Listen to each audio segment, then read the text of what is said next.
যুক্তরাজ্যের স্বাস্থ্য সুরক্ষা সংস্থা শুক্রবার জানিয়েছে যে স্পেন থেকে আসা ডাচ প্রমোত্তরিতে থাকা ব্রিটিশ যাত্রী ও ক্রুদের ৪৫ দিনের জন্য আইসোলেশনে থাকতে বলা হবে। এর প্রস্তুতিও সেরে রেখেছে উত্তর পশ্চিম ইংল্যান্ডের স্বাস্থ্য বিভাগ। কর্তৃপক্ষ বলছে, লিভারপুলের নিকটবর্তী অ্যারো পার্ক হাসপাতালে পরিকল্পিত আইসোলেশন পর্ব নিয়ে স্থানীয়দের উদ্বিগ্ন হওয়ার কোনো কারণ নেই। ইব্রাল ইউনিভার্সিটি টিচিং হসপিটাল ট্রাস্টের সিইও জ্যানেল হোমস বলেছেন যে বিচ্ছিন্ন করে রাখা ২২ জন ব্রিটিশ নাগরিকের কারোর মধ্যে ভাইরাসের কোনো উপসর্গ দেখা যাচ্ছে না।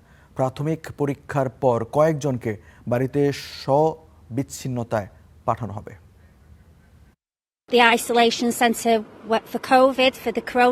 কোভিড বা করোনা ভাইরাসের জন্য এক প্রকার বিচ্ছিন্নকরণ কেন্দ্রে ছিলাম। এই বিষয়টি হয়তো কিছু মানুষের মনে উদ্বেগ তৈরি করতে পারে, কিন্তু আসলে হান্টা একটি সুপরিচিত ও জানা ভাইরাস, যা যথাযথভাবে মোকাবিলা করা সম্ভব। সুতরাং এটি একেবারেই ভিন্ন এবং এর ঝুঁকিও অত্যন্ত কম।